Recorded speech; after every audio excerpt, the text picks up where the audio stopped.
La région a toujours montré ses capacités d'aider les pays en conflit pour retrouver la paix. Ici, je redis sous contrôle de Son Excellence, Monsieur le Président Yoweri Museveni, notre sage de la région, qui était président de l'initiative régionale pour la paix au Burundi.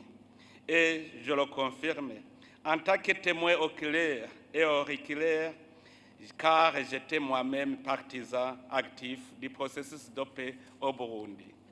Comme la communauté est-africaine est devenue plus dynamique que jamais dans la recherche de la paix, je suis convaincu que nos frères citoyens congolais retrouveront la paix et la dignité. Je crois que dans cette région, le Burundi est le seul pays qui a connu une longue histoire de conflits et de violences perpétrées de façon discrète depuis l'indépendance en 1962. Et personne ne pensait qu'en un laps de temps, le Burundi serait tel que nous le retrouvons aujourd'hui. C'est un pays qui a connu des massacres sans nom, des discriminations, des persécutions et des violations graves des droits de l'homme. Un pays où, pendant des décennies, il était interdit de pleurer les chiens massacrés, mais qui aujourd'hui a retrouvé la paix et la stabilité et a rétabli son unité nationale en tournant agréable miraculeusement. C'est un pays dont l'autorité de l'État avait caché des fosses communes contenant des milliers de personnes pendant des décennies, mais qui, après la découverte de la vérité, est aujourd'hui, en si peu de temps, rétabli et jouit de la confiance de tous les citoyens.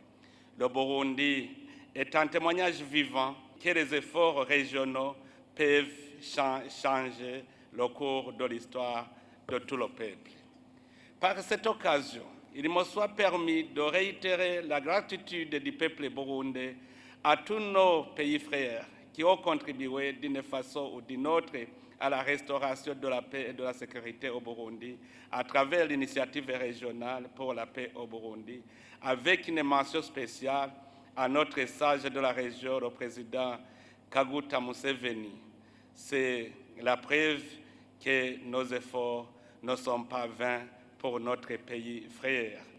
Je le crois aussi pour le gouvernement sud-africain et son témoin. Ils ont appuyé la région dans la recherche de la paix au Burundi et le peuple burundais en est reconnaissant. Je vous remercie beaucoup, Monsieur le Président de la République sud-africaine.